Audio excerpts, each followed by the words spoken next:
what can parents do to keep up with fashion trends on their own? I think honestly, a lot of it is just taking in visual inspiration from around you. I think especially as a couple, as long as you guys are both on board and no one's going to see this as like a criticism when someone says it, I think it can be like, yeah, let's take inspiration from our friends. And so, you know, maybe Laura sees you across the room when you're at a party chatting with someone and thinks, you know what, I really like those like jeans that so-and-so has. They're a little, you know, they're a little darker than Eric's and they're kind of longer and he cuffed them. Like, I like that.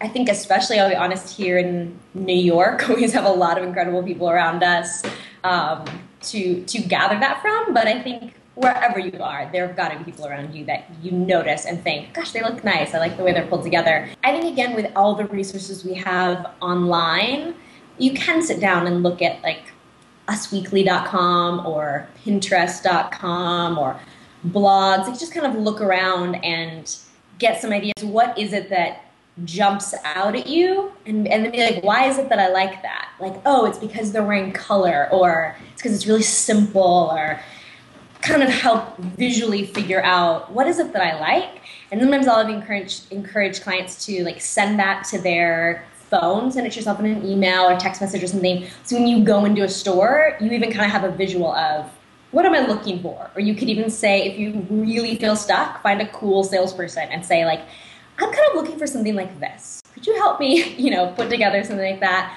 And that's a lot of what I do with my clients, is kind of taking those images that they've culled and then sort of, you know, unpacking them and being like, okay, what are the things we can get you so you can kind of convey this same kind of thing that you're feeling drawn to when you see it on, you know, this actor or musician or whatever. For us, you know, just getting to the store and like being there and, you know, finding the time and the energy, whether we have the kids or not with us, is certainly a challenge. Absolutely. What's your advice for a parent, you know, to get there, and then what to do once they finally get into a store?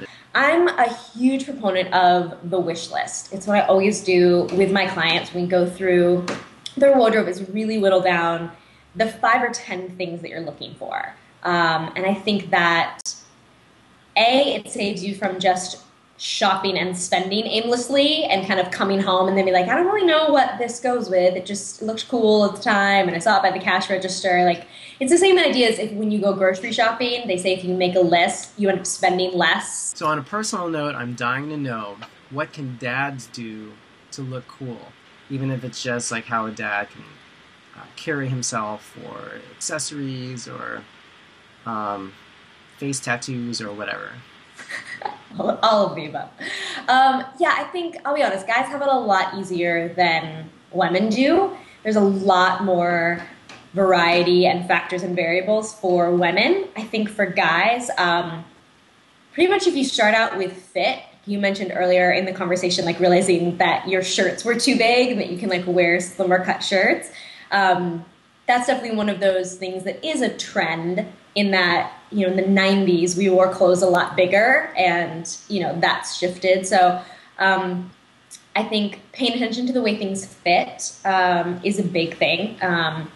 And other than that, like, guys have it pretty simple. It's like good shoes, good jeans, and some cool shirts.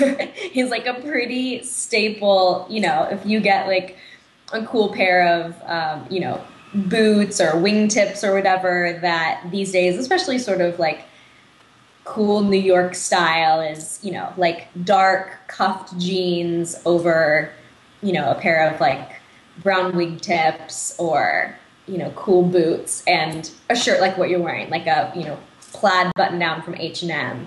You know, you really can go somewhat just kind of like basic and not be making, you know, making some mass fashion statement and also, you know, not looking hot. And then I think from there it's about picking up on the details. Like if you're wanting to get to a point where you're like, okay, I want to step this up a little bit. I want to, you know, add some unique things. Like kind of just take everything one step up. Instead of walking into some store you would never shop at and buying a whole new wardrobe, being like, okay, what are all of my plaid button downs, blues and greens. Maybe let me go on and try on like some reds and some purples and some yellows, or, okay, I've been wearing ties. Can I try a bow tie? If you walk into, Banana Republic and find a pair of slacks that you like, that you feel like fit you really well, and they come in black and gray, I say just buy them and get it over with instead of, heading out for another time. If you know that a pair of jeans fits you really well, just go back and buy the same pair of jeans when that one, when those ones start to get too old. Like, you don't always have to be reinventing the wheel. I'll go on the record to say that cuffed jeans are pretty much the best thing that ever happened to me, short of, marrying and having a family and stuff like that. But just to know that right up there, close third is cuffed jeans. Yeah, like, I don't have to take this to be hemmed. I can just fold this up and I'm accepted. What does Dean Street have to offer? Like, what are some of the services that you provide? What are the kinds of people that we work with? And what can people expect once you connect with them? My clients are really about 25 to 45 and shop like J. Crew, Banana Republic price point and below. If you're shopping much above that, you can just go to Barney's and spend $2,000 on clothes, and they'll give you a personal stylist while you're there. The two main ways that I work with people are either an in-home wardrobe edit. Basically, I come to your house for 2 or 3 hours, and we go through what you already have. And so things we've talked about here, like organizing your closet, clearing the clutter, remixing, making better use of what you already have, coming up with a wish list. Ideally, after that session, my clients like what they already own better, feel like they need to shop less, and when they do, feel like they're going to spend less because they know exactly what they're buying. The other thing I do is personal shopping. So sometimes that's like meeting up in a store, especially for my guy clients. I'll kind of go in ahead of time and do polls for them so that it saves them even a little bit more time. We'll just have stuff on hold. We can head straight to the dressing room, take iPhone pictures as we're going, so you kind of remember what we're doing so it sticks with you at the end. But I also do that online as well at times. I can go and pull things for people, share that shopping cart with them, be like, how do we feel about this? And then I do like engagement shoots and wedding styling for couples, kind of helping them with all those details to, pull off great pictures for these once-in-a-lifetime moments. And I also have pregnancy clients, which I love. I'll come in when someone's, maybe 3-4 months pregnant and kind of weed through all their hand-me-downs that they're getting, make a plan for like, what do you want to buy, so you don't wait until nothing fits at 7 months and then you run out and spend a bunch of money in a panic. Come over again before they have the baby, kind of clear out like, all right, what are your go-to outfits going to be for the next couple months when you're exhausted, but people are going to be coming by to see the baby?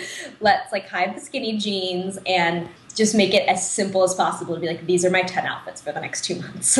And then come back in, maybe 6 or so months later and be like, where are you at now? Like, are you, going back, are you starting a new job? Are you a stay-at-home mom now? Are you okay not losing those last 10 pounds for the time being? And I think as a parent, it's about not putting yourself last just because your kids are coming first, but acknowledging that you have a phenomenally hard job because you're living the life you were always leading, and now you have little people to take care of. So you don't have a lot of time, and you kind of have to like carve out a little niche to be like, all right, I want to make sure I don't lose myself in this. I do Skype sessions even for wardrobe edits, kind of on a smaller scale in terms of going through like, having clients try on stuff that they aren't able to wear. Let us get creative about it. Sometimes it's more in the version of emails and Pinterest and online shopping kind of thing, like helping someone pull something together. Specifically, it works great if it's first an event. Like I'll have someone going to speak at a conference for work, and so they're trying to figure out, okay, what do I pack for this, beach resort, but it's business. And so we can kind of go on, like, they can say, I was going to buy this. I tried this on at the Gap today. With things being online, it's so easy to pull inspiration boards, do online shopping. So that's actually been a really fun component, is knowing that your clients can be anywhere. Well, Hilary, thank you so much for taking the time out to talk with us. The work that you're doing just sounds awesome. Very, very cool. and can't wait to work with you. I'm sure everyone else feels the same way. Yeah, come visit DeanStreetSociety.com.